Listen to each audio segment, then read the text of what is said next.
Assalamualaikum warahmatullahi wabarakatuh. Saya Siti Nurhayati dengan nomor NPM 2175569. Di sini saya akan memaparkan materi mengenai akuntansi pertanian dan peraturan yang mendasarinya. Akuntansi pertanian adalah akuntansi yang diterapkan pada sektor industri pertanian, meliputi perkebunan, peternakan, perikanan, dan kehutanan. Tujuannya adalah untuk memberikan informasi yang akurat dan berguna kepada pemilik bisnis pertanian, investor, kreditor, pemerintah, dan pihak-pihak lain yang tertarik dalam bisnis pertanian. Dari definisi tersebut terdapat peraturan yang mendasari akuntansi pertanian, yaitu PSAK 69 Agrikultur. Dalam PSAK 69 Agrikultur ini terdapat peraturan-peraturan yang berkaitan dengan aktivitas agrikultur, yaitu PSAK 16 aset tetap, PSAK 25 hak atas tanah, PSAK 26 biaya pinjaman, PSAK 68 pengukuran nilai wajar, PSAK 48 penurunan nilai aset, PSAK 14 tentang persediaan, PSAK 13 tentang properti investasi, PSAK 19 aset tak berwujud, PSAK 61 akuntansi hibah pemerintah, PSAK 25 kebijakan akuntansi perubahan estimasi dan kesalahan, dan yang terakhir adalah PSAK 58 aset tidak lancar yang dikuasai untuk dijual. PSAK 69 tentang agrikultur disahkan oleh Dewan Standar Akuntansi Keuangan pada tanggal 16 Desember 2015. PSAK 69 berlaku efektif untuk periode tahun buku yang dimulai pada atau setelah tanggal 1 Januari 2018. Aktivitas agrikultur ini adalah manajemen transformasi biologis dan panen aset biologis oleh entitas untuk dijual atau untuk dikonversi menjadi produk agrikultur atau menjadi aset biologis tambahan. Menurut PSAK 69, aset biologis adalah hewan atau tanaman hidup. PSAK 69 ini bertujuan untuk mengatur perlakuan akuntansi dan pengungkapan yang terkait dengan aktivitas agrikultur. Berikut adalah beberapa istilah dalam PSAK 69, yaitu biaya untuk menjual. Biaya untuk menjual adalah biaya inskremental yang didistribusikan secara langsung untuk pelepasan aset, tidak termasuk beban pembiayaan dan pajak penghasilan. Kelompok aset biologis. Kelompok aset biologis adalah penggabungan dari hewan atau tanaman hidup yang serupa. Yang ketiga, panen. Panen adalah pelepasan produk dari aset biologis atau pemberhentian proses kehidupan aset biologis. Selanjutnya, produk agrikultur. Produk agrikultur adalah produk yang dipanen dari aset biologis milik entitas. Kemudian, tanaman produktif. Tanaman produktif adalah tanaman hidup yang digunakan dalam produksi atau penyediaan produk agrikultur. Tanaman hidup yang diharapkan untuk menghasilkan produk untuk jangka waktu lebih dari satu periode dan memiliki kemungkinan yang sangat jarang untuk dijual sebagai produk agrikultur, kecuali untuk penjualan sisa yang insidental. Yang terakhir, transformasi biologis. Terdiri dari proses pertumbuhan, degenerasi, produksi, progresi yang mengakibatkan perubahan kualitatif dan perubahan kuantitatif aset biologis. Umum agrikultur dan konsep umum PSAK 69. Konsep umum agrikultur adalah konsep umum yang mengatur tentang aset biologi dan produk agrikultur. Aset biologi dibagi menjadi tiga, yaitu aset biologi yang menghasilkan produk agrikultur, seperti sapi menghasilkan susu. Yang kedua, aset biologi yang menjadi produk agrikultur, yaitu sapi menjadi daging. Dan yang ketiga, aset biologi yang menghasilkan aset biologi sebagai produk, yaitu sapi menghasilkan anak sapi. Aset biologi ini sendiri adalah tanaman dan hewan selama hidup. Produk agrikultur adalah hasil panen dari aset biologi. PSAK 69 hanya mengatur pengukuran pada saat titik pemanenan. Seperti yang sudah saya jelaskan tadi, panen adalah pemisahan produk dari aset biologi atau penghentian proses kehidupan suatu aset biologi. Selanjutnya, konsep umum PSAK 69. Terdapat aset biologi dinilai sebesar nilai wajar dikurangi dengan biaya penjualan atau point of sales cost, baik pada pengakuan pertama maupun pada tanggal pelaporan. Produk yang kedua, produk agrikultur dinilai nilai wajar dikurangi dengan biaya penjualan atau point of sales cost pada pengakuan pertama. Selanjutnya, perubahan nilai diakui sebagai keuntungan dan kerugian dalam laba periode berjalan. Yang terakhir, pengungkapan yang disyaratkan lebih banyak atau pertumbuhan aset. Berikut beberapa hal yang perlu diperhatikan dalam penerapan PSAK 69 terkait dengan karakteristik agrikultur. Yang pertama adalah kemampuan untuk berubah. Kemampuan untuk berubah adalah hewan dan tanaman hidup yang mampu melakukan transformasi biologis. Yang kedua, manajemen perubahan. Manajemen perubahan mendukung transformasi biologis dengan meningkatkan atau setidaknya menstabilkan kondisi yang diperlukan agar proses tersebut dapat terjadi. Yang ketiga, pengukuran perubahan. Pengukuran perubahan adalah kualitas sebagai contoh. Keunggulan genetik, kepadatan, kematangan, kadar lemak, kadar protein, dan kekuatan serat. Atau kualitas sebagai contoh keturunan, berat, meter kubik, panjang, atau diameter serat, dan jumlah tunas dan yang dihasilkan oleh transformasi biologis atau panen diukur dan dipantau sebagai fungsi manajemen yang rutin.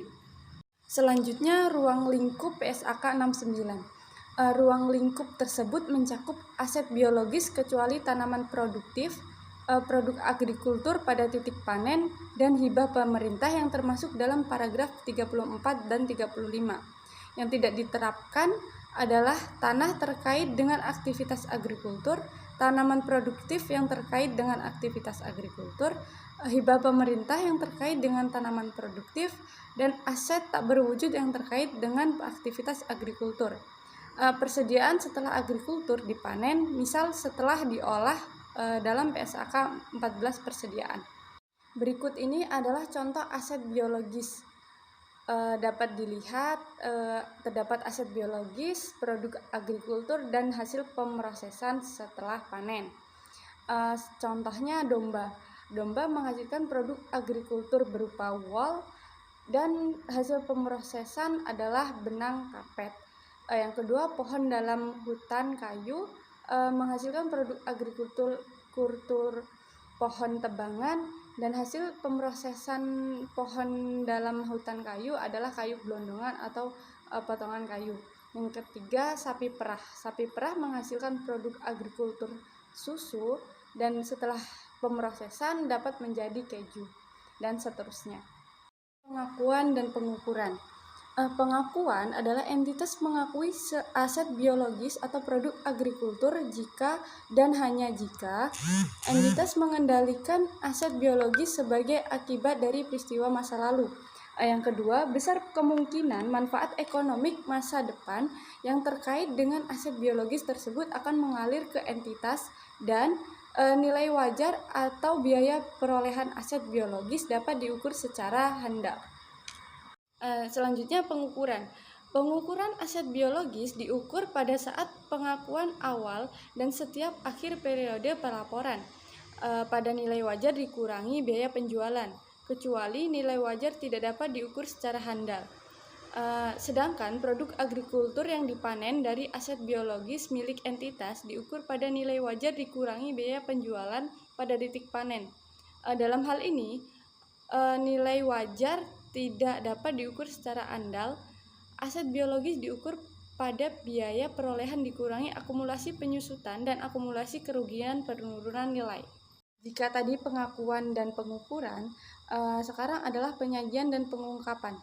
Penyajian dalam laporan posisi keuangan, PSAK menyertakan bahwa nilai tercatat aset biologis disajikan secara terpisah pada laporan posisi keuangan, misalnya tidak dimasukkan dalam aset non-biologikal. Yang kedua, pada laporan laba rugi dan pendapatan komprehensif lain, perubahan nilai wajar harus disajikan pada laporan laba rugi dan pendapatan komprehensif lainnya. Pengungkapan dalam PSAK menetapkan pernyataan pengungkapan aset biologis diukur pada biaya dikurangi akumulasi penyusutan dan akumulasi kerugian penurunan nilai. Pengungkapan tersebut meliputi Satu, rekonsiliasi terpisah dari perubahan nilai tercatat aset biologis. Yang kedua, penjelasan tentang aset-aset biologis. Ketiga, penjelasan dari mengapa nilai wajar tidak dapat diukur secara andal.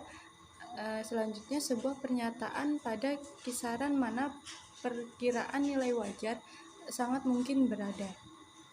Dan yang kelima, jumlah setiap keuntungan atau kerugian diakui atas penjualan aset biologis. Yang keenam, metode penyusutan yang digunakan. Yang ketujuh, masa manfaat atau tarif penyusutan yang digunakan. Dan yang terakhir adalah jumlah bruto tercatat dan akumulasi penyusutan pada awal dan akhir periode pelaporan.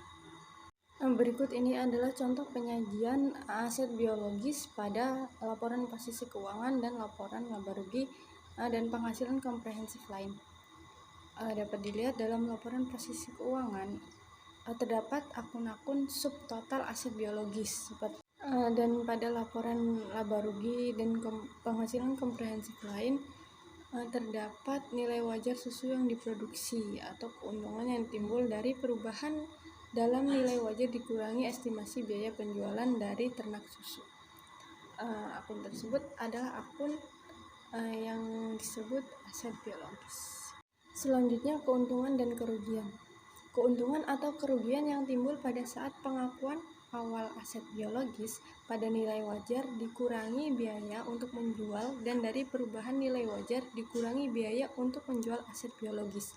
Ditambah keuntungan atau kerugian yang timbul pada saat pengakuan awal produk agrikultur pada nilai wajar dikurangi biaya untuk menjual dan kemudian diakui sebagai laba atau rugi pada periode di mana keuntungan atau kerugian tersebut terjadi. Dan yang terakhir adalah hibah pemerintah. Hibah pemerintah adalah hibah yang tanpa syarat yang terkait dengan aset biologis yang diukur pada nilai wajar dikurangi biaya untuk menjual.